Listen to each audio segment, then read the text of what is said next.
Yes. Earlier, you said you wanted our generation to have a chance to vote on things like Social Security, and I was wondering what you think is wrong with Social Security now, and what you plan on doing to change it.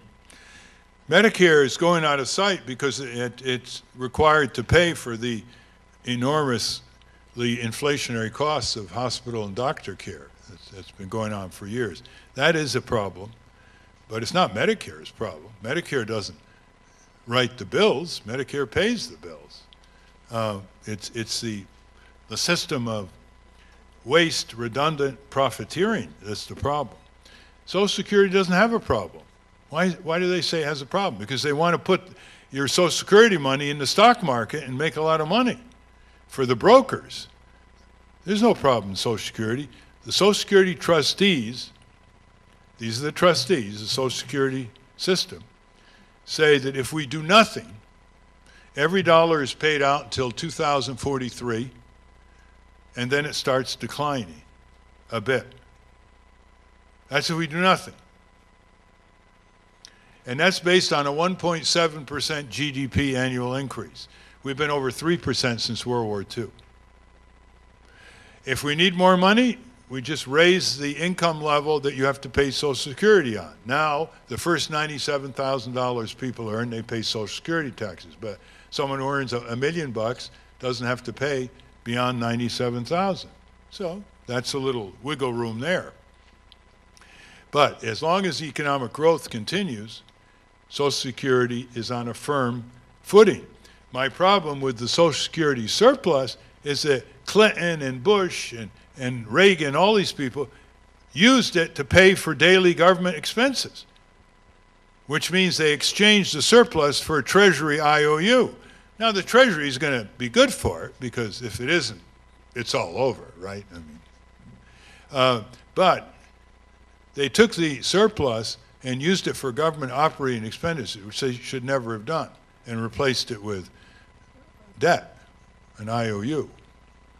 That's where they betrayed the elderly, because it isn't that they won't get those IOUs fulfilled, it's that they may have to start printing money. But that's not Social Security's problem. That's these political charlatans who wanted to keep the deficit a little less every year by pouring the Social Security surplus into government expenditures. Is it clear what I was saying? Yeah. How many of you wear seatbelts? When I was your age, I lost a lot of friends in high school and college and law school who were killed because there were no seatbelts. And I got really angry. And I started studying it up, and I wrote a third-year paper at law school on unsafe automotive design and the law. And because I did that, I turned it into a book that you saw, Unsafe Any Speed, and I went down to Washington as a volunteer and got the motor vehicle and highway safety laws through. I got key reporters reporting, I got hearings, testifying, went up to the House, Senate, got some engineers involved. And now you all have seatbelts, you have airbags, you have padded dash panels. You don't split your skull on a 15-mile-an-hour collision against the cookie cutters of the old cars. You got stronger door latches. Someone rams you in the side of the car, it's much better than it was 40 years ago. You got head restraints. You're not going to be speared as easily by a rearward displacing steering column because it's a collapsible steering column. That's what I mean by civic freedom. Civic freedom to go up and improve your country. You can't do that now. Washington is closed down. It's corporate occupied territory.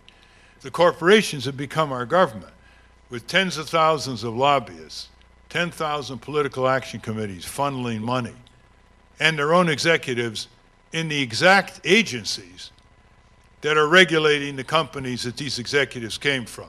Like the Forest Service is run by ex-timber industry guys. So I give you this example because I don't want you to think that I am some sort of freak of nature. You can do this too. You just want to do it. You got to want to do it. When you want to do it, your talents expand, and you achieve things you never thought you would achieve. The American dream. And you know what the real American dream is? Justice. That's the real American dream. Thank you very much.